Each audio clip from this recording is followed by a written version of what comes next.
राममूरत चौहान जी letter दिए, लगातार letter दिए कि हमारे जान को खतरा है। मैंने इसको भी देखा, अध्ययन किया, लेकिन सरकार और उत्तर प्रदेश देवरिया की पुलिस इसको विचार नहीं बनाई। हमें इस सरकार से दुख है कि उस पीड़ित परिवार ने पहले भी इस सरकार से और माननीय डीजीपी महोदय से, दोनों से अपील गुहार लगाई थी कि मेरी हत्या की जा सकती है। इस वक्त हमारी मौजूदगी देवरिया में है। देवरिया के राममूरत चौहान की निर्मम हत्या कर दी गई और सुकई परसिया गांव है ये। आप देख सकते हैं कि पृथ्वीराज शब्दभेदी सेना के राष्ट्रीय अध्यक्ष पवन चौहान जी हैं और तमाम यहाँ के स्थानीय लोग यहाँ पर पहुँचे हुए हैं परिवार के साथ जो संतावना व्यक्त करने के लिए। आज हम बात करेंगे कि इस परिवार से पवन चौहान जी मिले हैं और तमाम जो देख सकते हैं उनके समर्थक इनके साथ यहाँ पर मौजूद हैं, परिवार के साथ कहीं ना कहीं खड़े हैं। जी अपना परिचय दीजिए। मैं विजय चौहान बगल के गांव के ग्राम प्रधान हूँ जी, और मैं इस घटना से वाकिफ हूँ। ये घटना ऐसी घटना है और ऐसे व्यक्ति की हत्या की गई जो हृदय को हिला देने वाली चीज है। ये राममूरत चौहान जी हम लोग के साथ अक्सर चाय पिया करते थे। कीर्तन गा के और जब देवरिया से इन्होंने लौटा तो रास्ते में देवरिया और गांव के बीच में उनकी गोली मारकर हत्या कर दी गई। ये भाजपा की नीतियों को दोहराता है कि भारतीय जनता पार्टी की नीति क्या है। अभी हमारे देवरिया जनपद में एक ऐसे जाति की हत्या हुई थी जी, एक ऐसे जाति की हत्या हुई थी जहां भारतीय जनता पार्टी के लोगों ने भीड़ लगाया।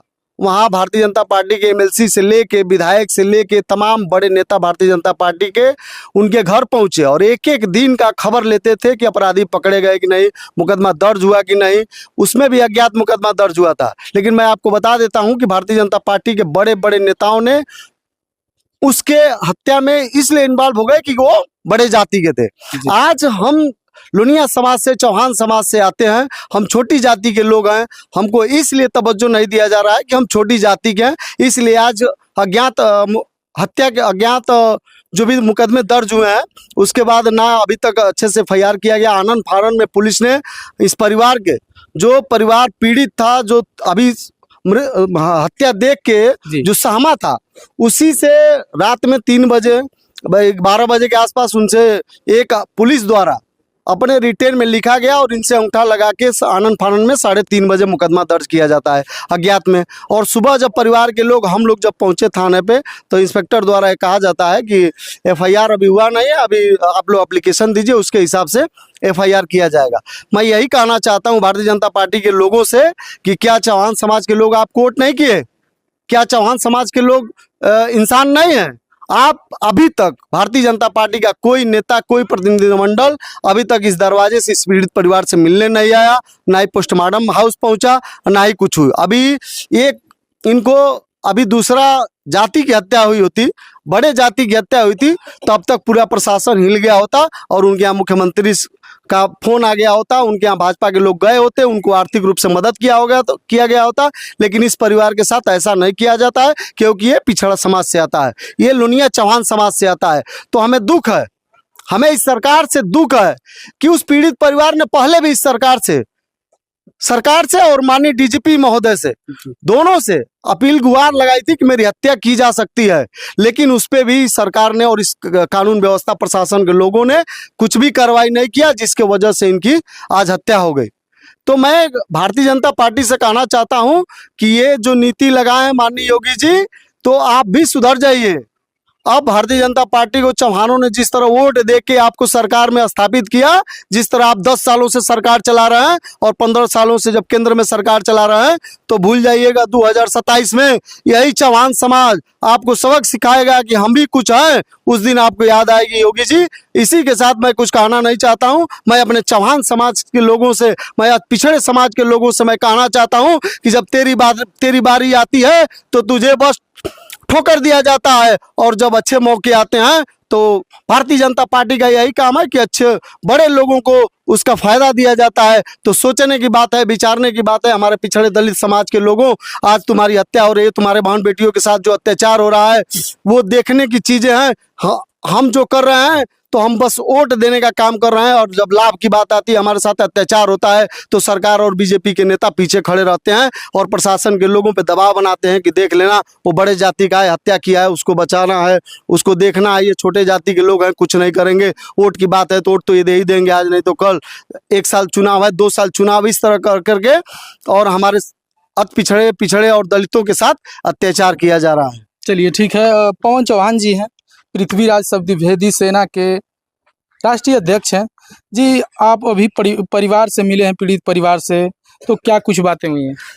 बहुत दुखद है। रामूरत चौहान जी, जो कि बहुत ही एक सज्जन और कुशल व्यवहार के नेतृत्व के धनी व्यक्ति थे, जिनकी गोली मारकर हत्या बदमाशों ने कर दिया, और वो बदमाश जो खुलेआम घूम रहे हैं, भारतीय जनता पार्टी का असर है उनके ऊपर, और सशक्त नमन उनको। और रही बात की गरीब किसान मजदूरों के लिए, उनके हक अधिकार के लिए सम्राट पृथ्वीराज शब्दभेदी सेना, और हमारे साथ में आए हैं पूर्व नगर पंचायत अध्यक्ष हमारे बड़े भैया राजकुमार चौहान जी, उनकी पूरी टीम आई है, और सभी सम्राट पृथ्वीराज चौहान जी के जिला अध्यक्ष सुनील चौहान जी आजमगढ़, चंदन चौहान मऊ। और रही बात की यह डबल इंजन की सरकार है, योगी मोदी की सरकार है, और वो योगी मोदी की सरकार जो चौहान समाज 90-95% वोट देकर सब सदन में भेजने का काम किया है। धिक्कार है भारतीय जनता पार्टी के उन नेताओं पर, जो चुनाव आएगा तो सबसे पहले कहेंगे चौहान जी, भारतीय जनता पार्टी आपके हक अधिकार की लड़ाई लड़ती है, भारतीय जनता पार्टी आपको गरीबों के लिए 2-2 हज़ार रुपया देती है। क्या सभी वर्गों को 2-2 हज़ार रुपया नहीं मिलता है? नौकरियां नहीं मिलती है? सिर्फ चौहान समाज को झुंझुना देने का काम भारतीय जनता पार्टी कर रही है। अभी भैया बोल रहे थे कि प्रशासन की तरफ से लीपापोती हो रही है, तो क्या कुछ कहेंगे? पूर्व में मैंने देखा है कि लिखित डीजीपी और उत्तर प्रदेश पुलिस, उत्तर प्रदेश सरकार को रामूरत चौहान जी लेटर दिए, लगातार लेटर दिए कि हमारे जान को खतरा है।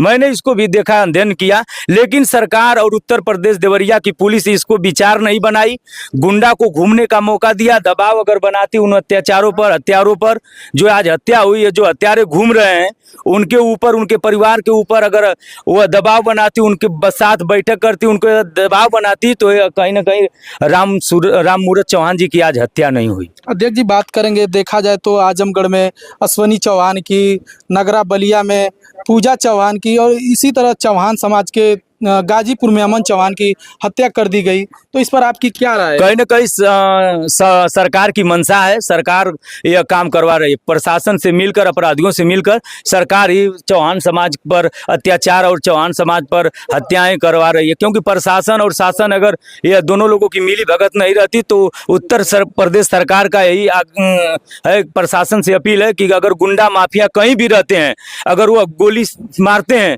तो उनको इनकाउंटर नहीं, हाफ इनकाउंटर नहीं, उनको फुल इनकाउंटर, सर पर गोली नहीं, सर पर गोली मारकर उनको फुल इनकाउंटर करने की जरूरत है। तब जाकर रामूरत चौहान को, चौहान समाज के युवा को, वरिष्ठ जन को, माँ को, जो आज सूना पड़ गया है घर, उनको न्याय मिलेगा। नहीं तो यह चौहान समाज जब रोड पर उतरने की ताकत रखेगा, चौहान समाज को सरकार मजबूरन अब रोड पर उतारने के लिए, सर पर कफन बांधने के लिए अब मजबूरन तैयार कर रही है। और मैं अपील करता चाहता हूँ पूरे प्रदेश नहीं, पूरे हिंदुस्तान के चौहान समाज के युवा को, वरिष्ठ जनों को, माँ को, कि अब माँ भी अपना बेलना और जो झाड़ू रहता है उसको, युवाओं को सर पर कफन बांधने की जरूरत है। रोड पर ईंट से ईंट सरकार से, प्रशासन से बजाने की जरूरत है। अभी देख रहे हैं तरवा में पुलिस प्रशासन से एससी समाज के एक भाई को पुलिस प्रशासन ने मारकर उस थाना में बंद कर दिया था, उसको प्रशासन आत्महत्या। कहीं आप देख लीजिए, किसी वर्ग के, किसी जाति धर्म के 21 वर्ष का बेटा, क्या वह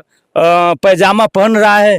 उस पैजामे के नारे में बताइए कि आत्महत्या दिखा रही है। बाहर है उत्तर प्रदेश की पुलिस, गुंडा माफियों को अपने भी गुंडा हो रही है, पुलिस प्रशासन गालियां दे रहे हैं, लेकिन हम लोग अब सहने वाले नहीं। अब अत्याचार सर से ऊपर हो गया है, अब हम लोग भी रोड पर उतरेंगे और तार तार शासन से और प्रशासन से एक एक हाथ करने के लिए उतरने का काम करेंगे, तब जाकर चौहान समाज को न्याय मिलेगा, नहीं तो इसे न्याय नहीं मिलेगा। अच्छा, रामूरत चौहान जी के जी को आपके संगठन की तरफ से क्या कुछ सुरक्षा किस तरह से आप? हमारा संगठन पूरा है, कहीं भी पूरे प्रदेश में कहीं भी हम लोगों के लिए, किसी भी जाति धर्म के लिए सोच लेते हैं तो हम लोग पहुंचने का काम करते हैं। और रही बात की हम लोग 4 कदम चलने का काम करेंगे। अपने जो भी इनसे बात कर जो भी होगा हम लोग हर तरह से मदद करेंगे। लेकिन हम सोच रहे हैं कि पूरे उत्तर प्रदेश में भारतीय जनता पार्टी की सरकार है, लेकिन अब तक कोई न विधायक आया भारतीय जनता पार्टी का, न कोई सांसद आया। वो यही किसी दूसरे जाति में धर्म में रहता तो तुरंत पहुंचकर आंसुआं बहाने लगते हैं। क्या हम लोग चौहान समाज के लोग Bharatiya Janata party double engine की सरकार बनाए? क्या हमारे घर पर किसी की गोली मारकर हत्या हो गई, हमारे भाई की, हमारे खून की हत्या हो गई? क्या भारतीय जनता पार्टी के विधायक और सांसद कहाँ मर गए हैं? मैं उनसे पूछना चाहता हूं जो पूरे भारतीय जनता पार्टी के कहते हैं कि हमारी सरकार में जीरो टैलेंट पर काम होते हैं, लेकिन यह सिर्फ दिखावा ही है। अच्छा, लास्ट सवाल करेंगे। जिस तरह से देखा जाए कि न तो आप विधायक हैं, न सांसद, न मंत्री हैं, आपके समाज में तमाम मंत्री, सांसद, गवर्नर भी रहे हैं, तो क्या कुछ कहेंगे इस मामले पर? न तो एक ट्वीट आता है न कुछ भी, तो इस पर क्या है? कायरों की भांति है, उनमें वो ताकत नहीं, वो क्षमता नहीं है। वो जानते हैं कि अगर चौहान समाज के लिए, अगर हम उनके बहनों के लिए, बेटियों के लिए अपने बोल देंगे तो कहीं ना कहीं भारतीय जनता पार्टी निकाल कर फेंक देगी। उनमें वो ताकत नहीं, वो क्षमता नहीं, इसलिए वो कायरों की भांति एक छिपने का काम करते हैं। सबसे पहले उन लोगों का पुतना फूकना पड़ेगा जो समाज के लिए अगुआ बनते हैं और कहते हैं कि हम लोग, आप वोट कर दिए भारतीय जनता पार्टी को, चुनाव जिताइए। जब वो वोट और सरकार बन जाती है न अपने समाज का कोई सदन में बोलने का काम करता है। मंत्री जी अभी अब मैं एक बात कहना चाहता हूँ, मंत्री जी अभी सोए हैं, सावधान। विधायक जी अभी सोए हैं, विश्राम। चलिए, ठीक है। तो देख सकते हैं राममूरत चौहान जी के घर पे हम लोग मौजूद हैं और पृथ्वीराज शब्दभेदी सेना के राष्ट्रीय अध्यक्ष पवन चौहान जी हैं और तमाम जो समाजवादी पार्टी के महेंद्र चौहान जी भी यहाँ पर मौजूद हैं। कहीं ना कहीं परिवार के साथ मिले हैं लोग और परिवार से सांत्वना व्यक्त किए। बाकी आप इनकी बातों से कितना सहमत है कमेंट बॉक्स में बताइए और मिलते हैं नेक्स्ट वीडियो में। जय हिंद, जय भारत।